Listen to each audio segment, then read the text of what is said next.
Hello everyone, welcome back again in this particular topic जहाँ पे हम लोग स्टडी कर रहे हैं structure of atoms and nuclear. As you already know, we have been studying this particular topic for last two videos जहाँ पे हम लोगों ने बेसिक इंट्रोडक्शन देखा, हम लोगों ने टॉपिक्स देखे जहाँ पे हम लोगों ने रुदरफोर्ड का मॉडल देखा, एक्सपेरिमेंट देखा जो जिसमें से कंक्लूजन निकाला था रुदरफोर्ड ने, वो स्टडी किया. Not only that, how Rutherford prove that how J Thomson is wrong वो देखा. फिर रुदरफोर्ड क्यों रॉन्ग था और उसको करेक्ट कैसे किया बोर ने वो देखा. We studied 3 important postulate of Bohr and after everything was done हम लोगों ने क्या किया, हम लोगों ने ये सीरीज देखा. कौन सा वाला series? Lyman, Balmer, Paschen. I have even explained you this particular graph. This was our last topic of second video. I even told you that this particular topic will be asked for 2 marks. So you can understand how much important this topic is. फिर हम लोगों ने radius of Bohr's orbit, then energy of Bohr orbit, then velocity of Bohr orbit जैसे topic cover किए जिनके derivations देखे. These are very very important. Now let us continue with the next topic. क्या करने वाले हैं हम लोग कुछ इंटरेस्टिंग सी चीज प्रूव करने वाले हैं. बोर का थर्ड पोस्टुलेट क्या बोलता है? whenever any electron jumps from higher orbit to lower orbit, the lower orbit can accept it if and only if their energy matches. But electron के पास तो ज्यादा एनर्जी था, तो इलेक्ट्रॉन को एनर्जी रिलीज करना पड़ेगा ताकि वो लोअर ऑर्बिट में एस्केप हो. This particular energy is released in the format of H new. And hence we can write energy of higher orbit minus energy of lower orbit will be h nu. लिखा मैंने. अभी हम लोगों ने En का formula study किया था dear, किया था कि नहीं? क्या फॉर्मूला था En का generalize? Minus M Z square E raise to 4 upon 8 epsilon not square H square N square, where N indicates orbit का नंबर या फिर principal quantum number. Now if we are talking about second orbit, instead of n I can write n2. This is exactly what I have done over here. And if I am talking about first orbit, instead of n I can write n1. This is also what I have did over here. तो ये minus हुआ, ये फिर क्या हो गया minus जो formula का था, और ये माइनस en1 के साथ आने वाला. Minus of minus will become plus and this is why we get plus in the middle. What happens after that dear? कि इसके बाद मैंने क्या किया, ये जो एच न्यू है उसको लेफ्ट में रखा, इसको राइट में रखा. Not only that, instead of nu I have substituted C by lambda and hence my H nu can be written as H C by lambda. Not only this, to avoid extra steps, because सब mathematical manipulation, ये कुछ extra important चीज नहीं कर रहा हूं मैं. Okay, तो मैंने क्या किया, मैंने कॉमन टर्म्स बाहर निकाले. जैसे as you can see over here, m is common, z square is common, e raised to 4 is common, 8 is common, epsilon naught square, h square, all these things are common. The only thing that will remain in the bracket then will be minus 1 upon n2 square plus 1 upon n1 square. As writing minus a little bit ahead seems like अच्छा नहीं दिखता यार देखने को, तो हमने क्या किया, we basically re-switched it. हम लोगों ने switch किया. We return positive term first and negative term last. That's it. And this is how you got this particular formula. Now, what I did after this is that took this hc and put it over here. Once I do that, h multiplied by h square will be h cube and additional c will be there. This is how I got the formula of 1 upon lambda. As you may recall, बहुत सारे scientist ने यही formula create किया था, use किया था to find out different series like Lyman series, Balmer. अभी click हो रहा है, तो ये सारी चीजें देखो धीरे धीरे आपको कनेक्ट होंगी. तो हम लोगों ने क्या किया, ये जो कांस्टेंट है ना, C except Z square, Z square को छोड़ के एम है, एप्सिलॉन ई रेस टू 4 है, 8 epsilon not square H cube C, all these values are actually constant values. You can substitute it and you will get the value of 1.097 into 10 raised to 7 per meter. Okay, this is what you will get. Now this particular quantity is known as Rydberg's constant. It is the name of the scientist who actually discovered this quantity, discovered this formula, और उसने उसको modify किया था. Okay, तो क्या होता है कि जैसे ही मैं इसको r सब्सटीट्यूट करता हूँ, बची कौन सी क्वांटिटी, एक तो z square and remaining is this one. So I can write it as rz square and remaining quantity. Now if I am talking about hydrogen, then for hydrogen z का value is 1. एक ही proton होता है तो z के जगह 1 लिखा. Once I do that, I get 1 upon lambda equals to r and this particular thing. Now this is the formula that these scientists use. अब interestingly क्या हुआ पता है guys, जो बाल्मर था उसको ये फॉर्मूला पता ही नहीं था. All his data was according to the experiment. Later on, once this formula was discovered and it was proven theoretically और practically पहले हुआ था. Like most of the time कैसे होता है कि कोई थियरी प्रपोज करता है and then उसके बाद फॉर्मूला एक्सपेरिमेंट होता है to prove that particular theory. ये केस में साला उल्टा हो गया था. क्या हो गया था कि बाल्मर ने पहले प्रैक्टिकली नॉलेज दिखा था, मुझे प्रैक्टिकली दिखा था, उसको समझा नहीं था एग्जैक्ट फिनोमिनॉन क्या है. हाँ डेफिनेटली स्पेक्ट्रम है, देन एनर्जी रिलीज कर रहा है, ये सब चीजें ठीक है, but why exactly this colour ही was not able to explain. But जब ये रेडबर्ग ने फॉर्मूला डिराइव किया एंड इस फॉर्मूला से आने वाले वेवलेंथ बाल्मर के प्रैक्टिकली ऑब्जर्व वेवलेंथ से मैच हुए, पीपल रियलाइज दैट कि how much potent this particular topic has, कितना इंपॉर्टेंट चीज है. तो बाकी साइंटिस्ट ने क्या किया, ऑर्बिट नंबर चेंज किया, एक्सपेरिमेंटेशन चेंज किया and they observe different wavelength. है ना इंटरेस्टिंग चीज. पहले बाल्मर ने प्रैक्टिकली देखा, उसको दिख रहा था ना विजिबल स्पेक्ट्रम में होते हैं उसके वेवलेंथ. फिर उसको प्रॉपरली प्रूव किसने किया, मतलब थियोरेटिकली प्रूव किसने किया, रेडबर्ग ने. फिर बाकी साइंटिस्ट ने वही फॉर्मूला यूज किया और नए नए वेव्स के बारे में बताया, नए नए स्पेक्ट्रम्स के बारे में बताया. अभी एक क्वेश्चन है, सॉल्व क्वेश्चन है आपके टेक्स्ट बुक का, थोड़ा सा इंटरेस्टिंग सा लगा मुझे इसीलिए मैंने लिया है. Calculate the wavelength of first 3 lines in partial series of hydrogen atom. Same question is given in question bank. Okay, जो अभी रिसेंटली प्रोवाइड किया है ना 2021 के स्टूडेंट्स को, उनके लिए ये क्वेश्चन बैंक में दिया है. ओके, क्या बोला है, 3 लाइन्स फाइंड आउट करना है. किसके लिए, पार्शियल. जब भी पार्शियल आता है तो एक चीज याद रहनी चाहिए कि इसका फर्स्ट ऑर्बिट 3 को लिमिट किया जाता है, मतलब n1 का value will be 3. So I have written 1/लैम्डा का फॉर्मूला ओवर हियर.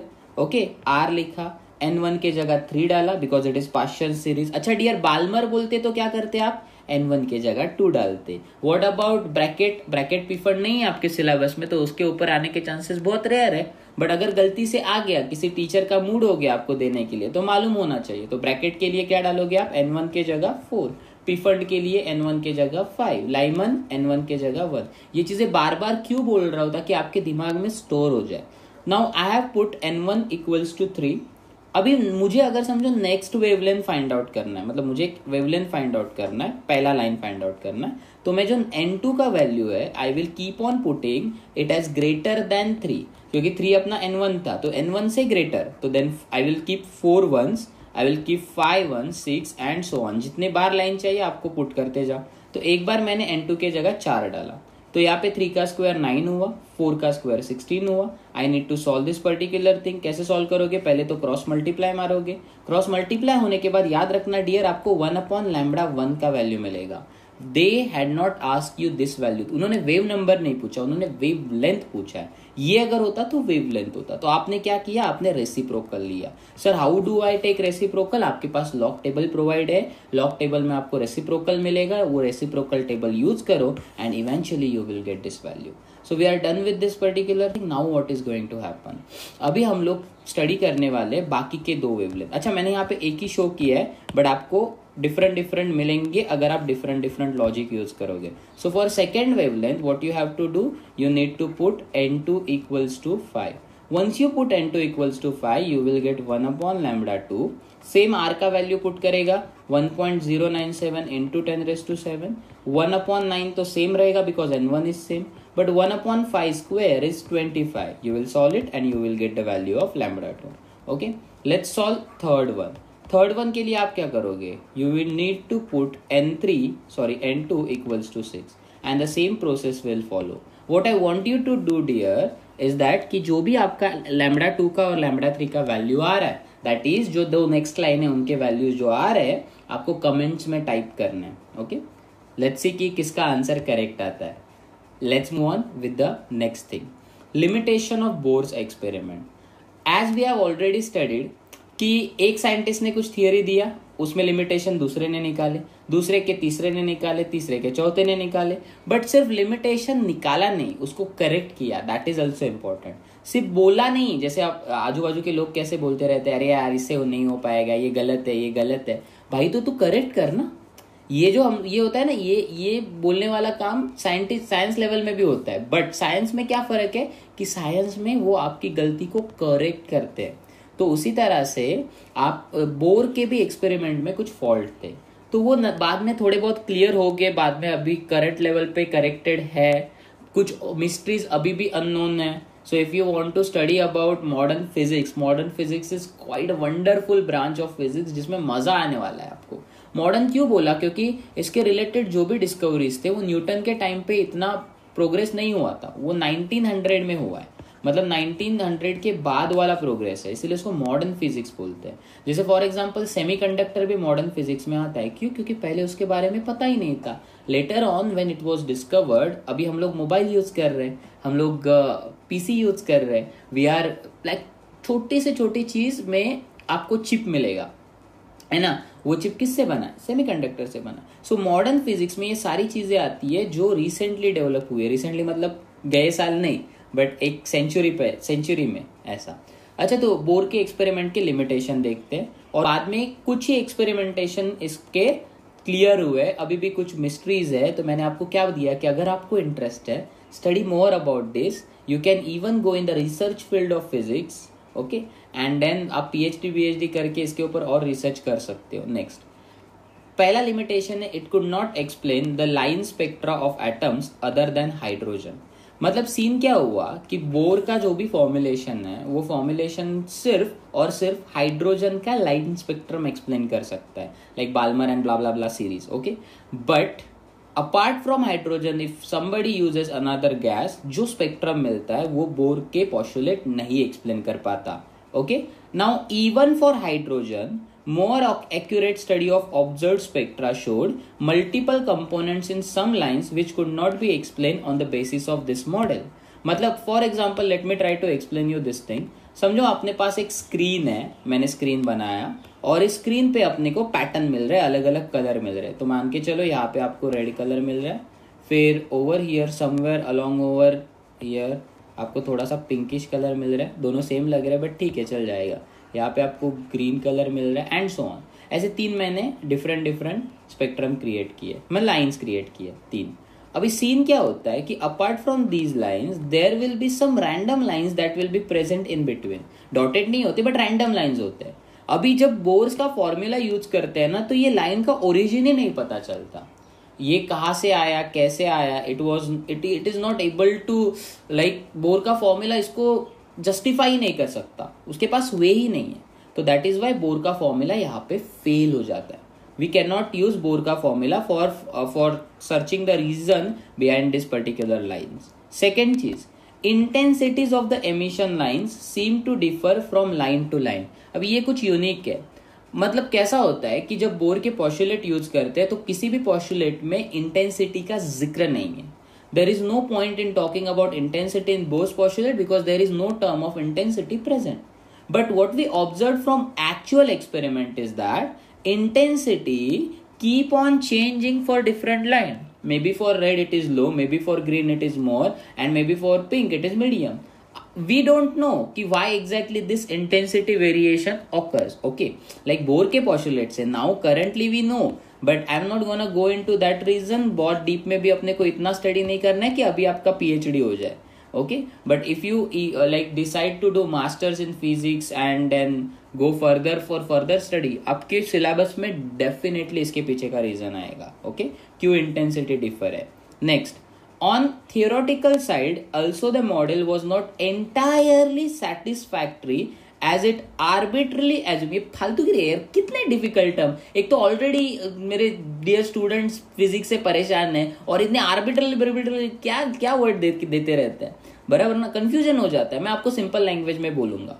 उन्होंने क्या बोला है कि अपना जो बोर है उसने क्या पोस्टुलेट बोला, जिस ऑर्बिट का angular momentum is integral multiple of h/2π है और इनडायरेक्टली जिस ऑर्बिट में mvr equals to nh upon 2 condition satisfy होता है, उसी ऑर्बिट में, ध्यान से सुन क्या बोला, उसी ऑर्बिट में इलेक्ट्रॉन स्टेबल रहता है। Apart from that if it goes in another situation तो वो क्या करेगा, वो ओरिजिनल ऑर्बिट में रिटर्न आने की कोशिश करेगा, और अगर समझो लोअर मोस्ट ऑर्बिट से भी नीचे जा रहा है तो वो स्पाइरल करके न्यूक्लियस के ऊपर स्ट्राइक होगा। अभी सीन क्या है कि भले ही बोर ने ये पर्टिकुलर चीज बताई and it was accurate, it is accurate till date, the problem is that dear he was not able to explain why exactly nh upon 2 pi.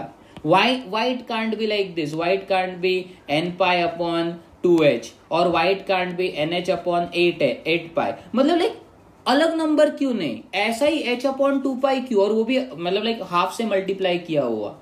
He was not able to explain it.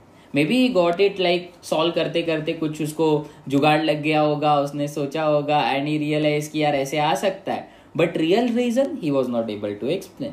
But then ये जो reason है ना, वो reason मैं आपको explain कर रहा हूं क्योंकि वो प्रूव हो जाएगा डिब्रॉय के एक्सप्लेनेशन से। सी गाइज, हम लोगों ने ड्यूअल नेचर में डिब्रॉयज हाइपोथेसिस पढ़ा था, करेक्ट। डिब्रॉय ने एक वेव्स के बारे में बोला था जिसका नाम था matter wave. According to that particular logic, every matter can emit wave also. That means matter has dual nature, जिसमें हम लोग को एक तो पार्टिकल नेचर है, वो तो पता ही चल रहा है, मैटर के केस में मास है तो पार्टिकल नेचर होना ही मांगता है, and second one is wave nature. तो वेव नेचर पहले पता नहीं था, किसने बताया, डिब्रॉय ने बताया। तो अच्छा चलो, डिब्रॉय का तो समझ गया आपको। आगे क्या हुआ, तो आगे सीन है कि डिब्रॉय का एक्सप्लेनेशन यूज करके हम लोग y exactly mvr equals to nh upon 2 pi है वो प्रूव करने वाले। बहुत इंटरेस्टिंग है, ध्यान से सुन। अच्छा, आपको पता है आप सुपरपोजिशन ऑफ वेव्स पढ़े थे वेव चैप्टर में, तो वो चैप्टर में ना हम लोगों ने कंसेप्ट पढ़ा था। मान के चलो कि एक वायर है, ये सुपरपोजिशन ऑफ वेव का कंसेप्ट है। अभी तक डिब्रॉय का मैंने कोई भी लॉजिक यहाँ पे यूज नहीं किया। समझो एक वायर है और इस पर्टिकुलर वायर पे stationary waves are getting form, okay, like this. ये दिख रहा है आपको, ये स्टेशनरी वेव्स फॉर्म हो रहे हैं, तो ये लूप फॉर्म हो रहा है। We know that the distance between two nodes is lambda by 2। So let's say यहाँ पे नोड है, यहाँ पे नोड है, यहाँ पे नोड है, तो मतलब इन दो नोड्स के बीच का डिस्टेंस लैम्बडा बाय 2 होता है। What about this two nodes, again lambda by 2। So basically अगर मैं लैम्बडा बाय 2 और लैम्बडा बाय 2 को ऐड करूं तो मुझे कितना डिस्टेंस मिलेगा, lambda. As you can see I have created total 2 waves over here, तो मेरे पास टोटल लेंथ कितना हुआ, 2 टाइम्स लैम्बडा। अच्छा, मान के चलो इंस्टेड ऑफ 2 वेव्स यहाँ पे 10 वेव्स है, तो तेरा टोटल लेंथ कितना हो जाएगा, 10 टाइम्स लैम्बडा। अगर 100 है तो 100 times lambda. So instead of writing this different number, I can generalise the equation and I get L equals to n lambda. ये कहाँ से सीखा हम लोगों ने, स्टेशनरी वेव का लॉजिक यूटिलाइज करके। Now once you understand it, why don't we consider a circular orbit of electron. अब ये सर्कुलर ऑर्बिट के अराउंड वेव पैटर्न क्रिएट करते हैं। सो लेट्स से ये स्टेशनरी वेव दिख रहा है, तो स्टेशनरी वेव मैंने क्रिएट किया। अच्छा डियर, आपको ये तो पता है ना कि यहाँ से यहाँ तक वेव क्रिएट हो जाएगा, तो ये हो जाएगा एक लैम्बडा, है ना। ऐसा ये हो जाएगा सेकेंड लैम्बडा, ऐसा ये हो जाएगा 3 लैम्बडा, और ये हो जाएगा 4। So you can easily write कि total length is equals to 4 times lambda. But then again जरूरी नहीं ना कि वो हमेशा 4 ही रहेगा, ये तो मैंने रैंडमली फेंका है, वो कुछ भी हो सकता है। तो L will be equivalent to n lambda. But होता क्या है कि as you have converted this particular simple line to a circle, तो मेरा लेंथ हो जाएगा circumference of the circle. So what do you get, you get 2 pi r equals to n lambda. यही चीज मैंने यहाँ पे देखी है, ली है, देखो गाइस। तो लेंथ को किससे रिप्लेस करना है आपको, 2 पाई r से रिप्लेस करना है। And not only that, r के नीचे n क्यों आता है, because we are talking about nth orbit. Similarly lambda के नीचे n क्यों आएगा, we are talking about nth orbit. तो अच्छा बताओ मुझे यहाँ से लैम्बडा क्या मिलेगा, मुझे लैम्बडा मिलेगा 2 pi r upon n। See I have noted it down. Lambda क्या मिला आपको, 2 पाई r अपॉन n। ठीक है, फिर डिब्रॉय हाइपोथेसिस अभी यूज करना है। तो डिब्रॉय हाइपोथेसिस के हिसाब से the lambda is given by h by p, where p is momentum or linear momentum. So we can replace p with mv. So if I write lambda n over here, this will become mvn. So आपको क्या मिला, h upon mvn मिला। अच्छा आगे sir, आगे क्या होगा? तो अगर आपको याद है लैम्बडा का वैल्यू क्या लिखा था हम लोगों ने, 2πr/n। ओके, ये वेव वाले लॉजिक से 2πr/n यहाँ पे लिखा, h/mv डी ब्रॉय से मिला था। फिर क्या किया सर आपने, मैंने mv को वो साइड शिफ्ट किया और बाकी सारे टर्म्स को राइट में शिफ्ट किया। मतलब मैंने n को यहाँ शिफ्ट किया और 2π को यहाँ शिफ्ट किया। तो what do I get on the right hand side, nh/2π। What do I get on the left hand side, mvr। मैंने सिर्फ और सिर्फ टर्म एडजस्ट किया, and then you realise this mvr is nothing but angular momentum l। तो हुआ ना prove, L equals to nh/2π। देख भाई, मैंने 2 चैप्टर का लॉजिक यूज किया है। एक वो अपना सुपर पोजिशन ऑफ वेव का जो प्रैक्टिकली प्रूवन है, पता चलता है ना लूप्स के हिसाब से, आप कह सकते हो कि L equals to n lambda is true. Second de Broglie, उसको तो नोबेल प्राइज मिला है, ट्रू है इसके लिए, करेक्ट ना। Even Davisson and Germer proved his experiment, तो दैट प्रूव हिज थियरी। मतलब डी ब्रॉय का जो भी हाइपोथेसिस था उन्होंने डायरेक्टली थियरी में कन्वर्ट कर दिया, इट इज ट्रू, लाइक बोल दिया कि ये सच है एक्सपेरिमेंट के मदद से। तो ये दोनों ट्रू चीजें, वेव का चीज एंड डी ब्रॉय ट्रू चीजें यूज करके मैंने प्रूव कर दिया L equals to nh/2π। And इसी के मदद से we can say that Bohr was correct. See, उसका प्रॉब्लम क्या है, लिमिटेशन क्या है कि he was not able to properly explain why this is happening.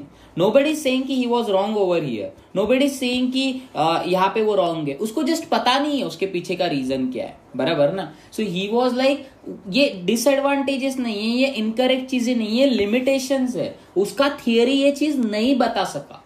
Okay, तो वो बाकी साइंटिस्ट ने आगे चल के सॉल्व करने की कोशिश की। तो ये था बहुत बढ़िया सा टॉपिक आपका, आई होप आपको ये अच्छी तरह से समझा है। ओके, अभी एक जो टॉपिक है मैं आपको सिखाने वाला हूँ वो एक्चुअली एंट्रेंस के लिए भी और आपके बोर्ड्स के लिए भी है। So I am not going to write extra over here, that was written for students जिनके लिए सिलेबस डिलीट हुआ था, but as we are focusing on the complete syllabus I am not going to delete it, मतलब extra ऐसा कुछ नहीं लिखूंगा। देख भाई, याद रख, किसी भी न्यूक्लियस का वॉल्यूम जो होता है वो वॉल्यूम होता है मास नंबर के ऊपर डिपेंड। मतलब for example what exactly mass number, पहले ये समझो। When I talk about mass number I talk about A क्या होता है, ए होता है मास नंबर। देखो, किसी भी एटम को हम लोग ऐसे लिख सकते हैं, x then z and then a. This z over here is known as atomic number. मैं इसको एटॉमिक नंबर और मास नंबर में बहुत कंफ्यूज होता हूं। मैं क्या याद रखता हूं, नीचे वाला प्रोटॉन बताएगा, तो ये इंडिकेट करता है number of protons. What about the upper one? It gives us number of nucleons. तो मतलब ये बताएगा number of protons plus neutrons. And not only that, ये क्या था, ये एटॉमिक नंबर था, बराबर। अभी ऊपर वाला जो चीज है ये क्या बोलते हैं हम लोग, ए, हाँ, तो इसको बोलते हैं मास नंबर। तो जब भी मैं बोलता हूँ mass number, that means I am talking about number of protons and neutrons. And सोच के देखो ना, जितने ज्यादा प्रोटॉन होंगे, जितने ज्यादा न्यूट्रॉन होंगे, उतना ज्यादा न्यूक्लियस बड़ा होगा, जितना ज्यादा न्यूक्लियस बड़ा होगा उतना ज्यादा उसका वॉल्यूम बड़ा होगा। तो ये logic, this logic makes sense. Okay, तो मैं यहाँ पे एक फॉर्मूला लिखता हूँ, मतलब हेडिंग लिखता हूँ पहले। तो the heading is relation between radius of atom, okay, sorry, radius of nucleus. Actually, we are focusing on radius of nucleus right now, not atom. Radius of nucleus and mass number.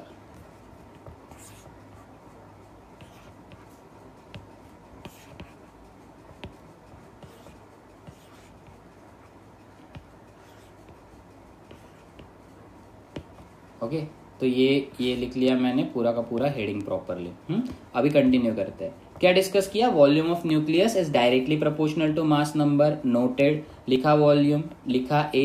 Now we know that the volume of a sphere, because let's say nucleus even though it is not exactly sphere, can be considered to be sphere. So volume को मैं किससे replace कर रहा है, देख dear, 4/3 पाई r cube से कर दिया। फिर उसके बाद ये जो है ना 4/3 पाई, उसको राइट साइड शिफ्ट कर दो, उल्टा सुल्टा जो करना है वो कर दो। But then you realize that this 3, 4, pi, everything is constant. So you write r cube is directly proportional to a. Or if we take r, then matlab like cube root, then this becomes a raised to 1/3. This is how we can write cube root na. There are two ways, either you can write it like this or write it like this 1/3. अच्छा यहाँ पे जो r है वो फिर से बताता हूँ मैं, r रेडियस ऑफ न्यूक्लियस है, क्योंकि बहुत सारे लोगों को ऐसा कंफ्यूजन होगा r मतलब रेडियस ऑफ एटम, नहीं, it is radius of nucleus. Volume किसका ले रहा है बता तू, वॉल्यूम न्यूक्लियस का ले रहा है, तो रेडियस एटम का लेके कैसे चलेगा, नहीं चलेगा ना। That is why this is radius of nucleus. Now to remove proportionality you will introduce constant known as R naught. तो हम लोगों ने कर लिया। अभी क्या हो गया, ये आपको मिल गया वैल्यूज। अच्छा, ये आर नॉट का वैल्यू एक्सपेरिमेंटली फाउंड आउट किया उन्होंने, डिफरेंट एक्सपेरिमेंट किए, वैल्यूज पुट किए, देन दे गॉट इट। आपको प्रोवाइडेड रहेगा, आपको रट्टा मारने की कोई जरूरत नहीं है। What is R naught, it is just a proportionality constant. फिर एक क्वेश्चन सॉल्व किया मैंने, find radius of nucleus of oxygen. हम लोग ऑक्सीजन के न्यूक्लियस का रेडियस फाइंड आउट करने वाले। Let's use this formula. ये चीज सॉल्व करने के लिए आपको सिर्फ और सिर्फ उसका मास नंबर मालूम होना चाहिए, that is the total number of protons and neutrons का जो भी वैल्यू होगा वो क्या होता है ऑक्सीजन के लिए 16। So I am going to use 16। किया पुट यहाँ पे 16 ए का वैल्यू, फिर उसके बाद आर नॉट का वैल्यू क्या है 1.2 इंटू 10⁻⁻15। फिर यहाँ पे जो 16 है वो 16 रेज टू क्या है 1/3। इसको सॉल्व करो कैल्सी में, you will get radius of nucleus of oxygen. तो किसी भी एटम के लिए you could find it, you just need to know the value of A for that specific atom. तो अगर आपको इतना समझा है तो आपको आई गेस टॉपिक पूरा का पूरा क्लियरली समझा है। अभी इसके बाद in the next session we are going to start with atomic nucleus. मतलब हम लोग अभी न्यूक्लियस के अंदर घुसने वाले हैं, हम लोग प्रोटॉन्स के बारे में जानने वाले हैं, न्यूट्रॉन्स के बारे में जानने वाले हैं। We are going to study fusion reaction, we are going to study fission reaction and so on. मतलब पहले तो बेसिक लेवल से स्टार्ट करेंगे एंड देन लेटर ऑन हम लोग डीके में घुसेंगे। मतलब हम लोग देखेंगे कि डीके क्या होता है exactly, and accordingly that we will try to study this particular chapter. That's it for this session guys. Let's meet in the next session. तब तक के लिए bye bye, take care. Don't forget to like, share and subscribe our channel.